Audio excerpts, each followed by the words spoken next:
নমস্কাৰ বন্ধু বান্ধৱীসকল, আপোনালোকক এক্সেলেঞ্চ অসম চেনেলটোলৈ স্বাগতম জনাইছোঁ। আপোনালোকে যদি এই চেনেলটোত প্ৰথমবাৰৰ বাবে ভিজিট কৰিছে তেন্তে চেনেলটোত এটা লাইক, ছাবস্ক্ৰাইব আৰু শ্বেয়াৰ কৰিবলৈ নিশ্চয় নাপাহৰিব, কিয়নো এই চেনেলটোত অসমৰ বিভিন্ন জব আপডেটসমূহৰ লগতে ইয়াৰ আন আন দিশসমূহ আলোচনা কৰা হয়। চ' আজি আমি কথা পাতিম এয়াৰফ'ৰ্চ ষ্টেচন আমাৰ গুৱাহাটী মোহনবাৰীত ওলোৱা পোষ্টৰ বিষয়ে। আৰু সেই পোষ্টটো এনেধৰণৰ আপোনালোকে চাব পাৰে। নেম অফ পোষ্ট দিছে চাফাইৱালা, নাম্বাৰ অফ পোষ্ট দিছে এটা, আৰু এজ বিচাৰিছে আপোনালোকৰ born between 01 August 1991 to 01 August 2002. So the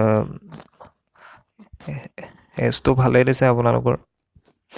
তাৰপিছত আপোনালোকৰ এডুকেশ্যনেল কোৱালিফিকেশ্যন মেট্ৰিক পাছ কৰা হ'ব লাগিব, আৰু marital status candidates below' 22 years age should be unmarried at the time of enrolment and above 22 years of age may be married.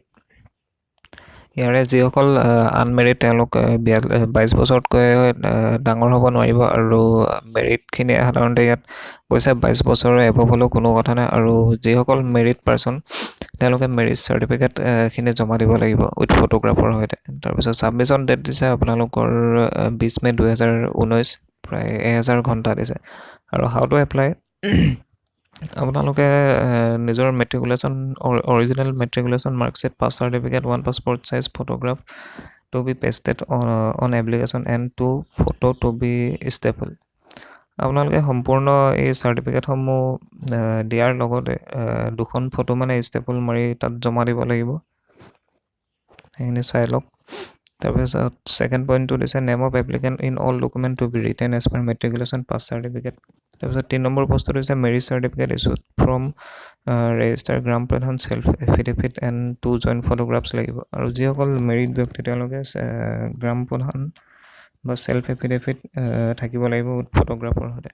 চ' এইখিনিয়ে এয়াৰফ'ৰ্চত ওলোৱা পোষ্টৰ এক থুলমূল আভাস। চ' ভিডিঅ'টো যদি ভাল লাগিছে প্লিজ লাইক, ছাবস্ক্ৰাইব আৰু নিজৰ বন্ধু বান্ধৱীলৈ শ্বেয়াৰ কৰিবলৈ নিশ্চয় নাপাহৰিব। চ' আগলৈ লগ পোৱাৰ আশাৰে আজিলৈ অনুষ্ঠানটি সামৰিছোঁ। ধন্যবাদ। জয়।